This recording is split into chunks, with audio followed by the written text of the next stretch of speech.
సుధారాణి అండి. ఏం చేస్తుంటావు? House wife. ఏంటి మరి కాకినాడ సిటీ డెవలప్మెంట్ టీడీపీ వల్ల అయిందా లేకపోతే వైసీపీ వల్ల అయిందా?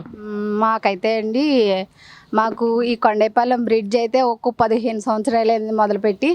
మా మా సిటీ ఎమ్మెల్యే గారైన శ్రీ ద్వారంపూడి చంద్రశేఖర్ రెడ్డి గారి వల్ల మరి స్మార్ట్ సిటీగా చేసి మాకు ఈ డ్రైనేజీలు ఏంటి, ఆ బ్రిడ్జి రావడానికి ఏంటి కారణం ఏంటి, చాలా పార్కులేమి అన్నీ డెవలప్ చేశారండి. మళ్ళీ ఆయనే రావాలని కోరుకుంటున్నాం సార్. అయితే మాకైతే అమ్మఒడి వచ్చిందండి జగన్ గారి వల్ల. జగన్ గారు ముఖ్యమంత్రి అయ్యాక మరి చంద్రబాబు నాయుడు గారు మహిళలకి రుణమాఫీ చేస్తానని చేయలేదండి. మరి ఓట్లు వేయించుకున్నారు కానీ మరి చేయలేదు.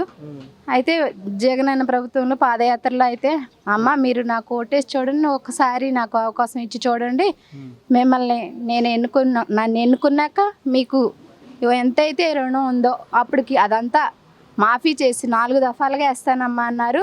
4 దఫాలుగా వేసారండి రుణమాఫీ. ఇప్పుడు 3 దఫాలు వేస్తారు, ఇప్పుడు 4వ దఫా వేసారండి. మొన్న ఈ వారోత్సవాలు కూడా చేసుకున్నాం మేము. మాకైతే ఇంటి స్థలం కూడా ఇచ్చారండి, మాకు చేయూత వస్తుంది, రుణమాఫీ అందుకున్నాం అండి.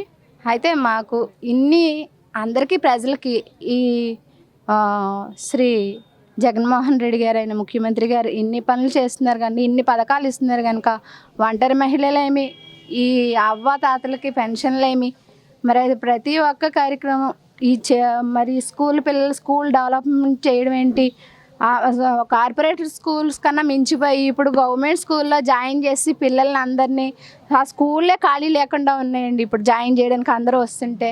మరి ఇంత డెవలప్మెంట్ తీసుకొస్తున్నందుకు ముఖ్యమంత్రి గారికి చాలా అభినందనలు. కానీ ఇంకా మహిళలు ఇంకా అభివృద్ధిలోకి చెందేలాగా వాళ్ళకి మంచి కార్యక్రమాలు చేసి సహాయం చేయాలని, మళ్ళీ ఆయనే రావాలని, ఆయన్నే ఎన్నుకోవాలనుకుంటున్నాం సార్. మరి చంద్రబాబు నాయుడు రేపొద్దున మీ మహిళలందరికీ కూడా ఉచిత బస్సులు, ఉచిత గ్యాస్ సిలిండర్లు అంటారు. మరి నమ్ముతారమ్మా? మీ ఆంధ్ర ప్రజలు మరి ఆయనకి ప్రభావితం అయ్యే అవకాశం ఉన్నాయంటారా? మేమైతే నమ్మం సార్. ఇచ్చిన అవకాశాన్ని ఆయన పోగొట్టుకున్నారు ఒకసారి, అందువల్ల మేమైతే నమ్మమండి. మళ్ళీ జగనన్న గారిని ఎన్నుకుంటామండి. ఖచ్చితంగా వాళ్ళు జగన్నే గెలిపిస్తారు. ఈ పథకాలు ఇప్పుడు ఆరోగ్యశ్రీ కార్డు అది వరకు ఆయన చంద్రబాబు నాయుడు గారు హయాంలో ఇచ్చారు, 1,02,000, 5 లక్షలు వచ్చే వరకు. ఇప్పుడు జగన్ గారి ప్రభుత్వంలో అయితే 25 లక్షలు వచ్చేలాగా చేశారు, కార్డులు మాకు వచ్చాయండి. అయినా ఇప్పుడు ఈ పెట్టిన పథకాలన్నీ ఇప్పుడు జగన్ గారిని అందరూ ఎన్నుకోపోతే ఈ పిల్లల అభివృద్ధి, ఈ పనులు, ఈ పథకాలన్నీ ఆగిపోతాయండి. ఈ ప్రజలు మరి మళ్ళీ చంద్రబాబు నాయుడు గారిని ఒకేలా ప్రలోభాలు పెట్టొచ్చు, ఏమైనా ఇవ్వచ్చు, మీకు కేజీ బంగారం ఇస్తామమ్మా, మిమ్మల్ని ఎంత ఇస్తామా అని చెప్పొచ్చు. వాటికి లొంగి ఓట్లు వేశారనుకోండి, అది వాళ్ళే నష్టపోతారు. మరి మీ కేజీ బంగారం తీసుకుంటారా? మాకు వద్దండి, ఇచ్చినా వద్దండి. అది జగనే కావాలంటావు? ఎస్. మళ్ళీ ఆడవాళ్ళందరికీ బంగారం ఇష్టం కదా బాగా. వద్దండి, మాకు వద్దు, కేజీ ఇచ్చినా కూడా వద్దు, మేము ఎంత ఇచ్చినా ఇచ్చుకోండి, మళ్ళీ ఓన్లీ జగన్ గారికి ఓటేస్తాం. జై జగన్. అది స్త్రీలకైతే చక్కగా చేశారండి ఆయన. మరి మమ్మల్ని ఎవరు గౌరవించేవారు కాదు, కానీ ఆయన అయితే ఈ ప్రభుత్వంలో అయితే మాకు గౌరవం ఉన్నదండి. మరి అన్నీ మా పిల్లలు చదువుకుంటున్నారంటే కేవలం ఆయన వల్లేనండి. మరి మేము చదువుకుంచలేని స్థితిలో కూడా మరి చదువుకోగలుగుతున్నారండి బిడ్డలు. మరి అదేంటండి పిల్లలు అమ్మఒడి ఏంటండి, మరి విద్యా దీవెన ఏంటి, అన్నీ వస్తున్నాయండి మరి మా పిల్లలకి. మరి లేని పిల్లలు చదువుకోవడానికి ఒక మంచి భవిష్యత్తు ఇచ్చానండి అతన్ని మాకు ఈయన ఇవ్వడం, మాకు జగన్ గారు మోహన్ రెడ్డి గారిని ఇవ్వడం మాకు అదృష్టం అండి. మరి ఆయనే రావాలి. ఆయనకి జగన్ గారు ఓటేస్తాం, ఆయనకే వేస్తామండి. ఈయన మరి ద్వారపూడి చంద్రశేఖర్ గారికి, ఎమ్మెల్యే గారికేనండి. ఎమ్మెల్యే గారు కూడా ఓటేస్తాం. ఆయనకే కదండి, ఆయనే కదండి. చంద్రబాబుకి ఎందుకండి మా దగ్గరికి వచ్చి ఆయన కావాలని అడిగారంటండి. ఈయనైతే ఇంటింటికి వచ్చి గడపడానికి వచ్చి అవసరతలు అన్నీ అడిగారండి. మరి ఏమొచ్చాయి ఏమి రాలేదని కూడా అడిగి మాకు తెచ్చారండి. మరి మేము ఎలాగన్నామంటే మరి వీళ్ళ పరిపాలన బాగుంది కాబట్టి కదండి.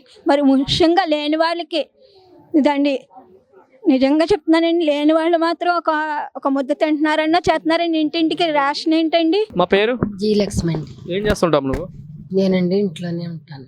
చూడమ్మా, ఏంటి మరి ఎలా ఉంది జగన్ పరిపాలన, ఎలా ఉంది? ఇది ద్వారపూడి చంద్రశేఖర్ గారికి నమస్కారం అండి, జగన్ అన్నకి నమస్కారం. ఈయన వచ్చిన తర్వాత నాకు 10-20 సంవత్సరాలు బట్టి నీళ్ళు పెడుతున్నానండి. చంద్రబాబు కూడా నాకేమి రాలేదండి. ఇస్తాను అని గెలిచిదాకా మాయ మాట్లాడి మనుషుల్ని మబ్బులో పెట్టి ఆయన డెవలప్ అయిపోయి గెలిచిన తర్వాత ఎవరికి నాకు ఏం పథకం పెట్టలేదండి. నేను పెట్టలేదని నేను కూడా ఓటు వేయలేదండి. ఓటు వేయకుండా ఉండిన తర్వాత బెంచ్ కారు ఇస్తాను, కేజీ బంగారం ఇస్తాను అని ఏవో సాకులు చెప్పుకుంటున్నారండి. ఇప్పుడు ఆయన రావడానికి అవి ఏమీ అవ్వని తర్వాత జగన్మోహన్ రావు గారు వచ్చిన తర్వాత నాకు 20 సంవత్సరాల పాటు ఇల్లు వస్తుంది, ఇల్లు పెడుతున్నాను, రావట్లేదు. జగన్ గారు వచ్చిన తర్వాత నాకు ఇల్లు వచ్చింది, మా ఆయన గారికి ఇంకా పెన్షన్ వచ్చింది. మేము చాలా పేదవాళ్ళం అండి. మా ఆయన ఒక్క టైంలో నన్ను చూసేవాడు కాదు, అన్ని అలవాట్లు పడిపోయి వెళ్ళిపోయేవాడు. నేను నా 20 ఇళ్ళు పని చేసుకొని నా బిడ్డలు ఇద్దరిని పోషించుకొని నా బిడ్డకి నేను అప్పులు చేసుకొని పెళ్లి చేసుకుని నా కొడుకు ఈ రోజుకి సంబంధాలు చూసుకుంటున్నాం పెళ్ళికి. తర్వాత జగనన్న గారు వచ్చిన తర్వాత నాకు ఇల్లు వచ్చిందండి. మా ఆయనకి 3000 పెన్షన్ వచ్చిందండి. నేను ఎంఆర్ ఆఫీస్కి ఈ సంవత్సరం అంతా 3 సంవత్సరాలు తిరిగినా కూడా నాకు పెన్షన్ రాలేదండి మా ఆయన గారికి. జగనన్న గారు వచ్చిన తర్వాత ఒక 5 నెలల్లోనే నాకు పెన్షన్ వచ్చింది. మా ఆయన గారికి పెన్షన్ వచ్చిందండి, నాకు ఇల్లు వచ్చింది. తర్వాత జగనన్న గారు వచ్చిన తర్వాత ఎన్ని పథకాలు పెట్టారో నాకు అన్ని పథకాలు అందినాయండి. విద్యాదీవెన అందిందండి, చెయ్యబోత అందిందండి, డ్వాక్రా రుణమాఫీ అందిందండి. తర్వాత మా మనవడికి ఈ అమ్మఒడి పడుతుందండి. మా మనవడికి బుక్స్ ఇస్తున్నారండి, సాక్స్లు ఇస్తున్నారు, టై ఇస్తున్నారు. మా మనవడికి అవన్నీ పెట్టారు, అన్నీ కూడా మా మనవడికి అందుతున్నాయండి. ల్యాప్టాప్ ఇచ్చారండి మా మనవడికి. అన్ని సౌకర్యాలు జరుగుతున్నాయండి. జగనన్న గారు వచ్చిన తర్వాత ఎక్కడెక్కడో ఎన్నో మాట్లాడుతున్నారండి. అదంతా ఉత్తిది లేదు. చంద్రబాబు రావడం చాలా కష్టమండి. రాడండి ఇంకా. పవన్ కళ్యాణ్ చంద్రబాబు నాయుడు ఒకటి అయిపోయి చాలా బేపచ్చాలు, చాలా రాంగులు, చాలా చాలా చాలా చాలా చేస్తున్నారండి. ఎన్ని చేసినా ఎన్ని కుట్రలు బన్నినా చంద్రబాబు నాయుడు కానీ పవన్ కళ్యాణ్ రాడండి. మళ్ళీ ఏదేమైనా మళ్ళీ జగన్ సీఎం అంటే మళ్ళీ జగన్ గారే అండి.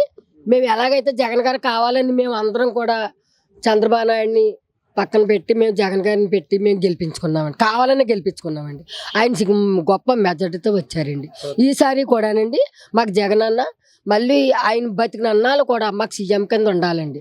అదే సీట్లో సీఎం కింద జగన్ గారే కూర్చోవాలండి. మేము అదే కోరుకుంటున్నామండి. ఆయన బాగుంటే మేము బాగుంటాం. పేదల గురించే ఆయన పాటలు పడుతున్నారండి. ఉన్నోళ్ళు ఉన్నారు, లేనోళ్ళు ఉంటున్నారు.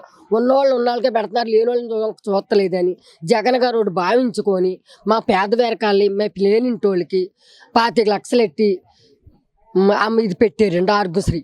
ఇప్పుడు కిడ్నీల ప్రాబ్లమే కిడ్నీ ఆపరేషనే కాదు, గుండె ఆపరేషనే కాదు, పెద్ద దగ్గరుండి చేయింటున్నారండి. ఆయన పేషెంట్ల దగ్గరికి వెళ్ళి మాస్క్ కూడా పెట్టుకోకుండా ఆయన దగ్గరికి వెళ్ళండి పరామర్శ చేస్తున్నారు. వాళ్ళది అంటుకుంటుంది, వీళ్ళకి అంటుకుంటుంది అనే భేదం కూడా లేదండి ఆయనకి. ఏమండి, సీఎం గారే రావాలండి. మళ్ళీ జగన్ గారే రావాలి.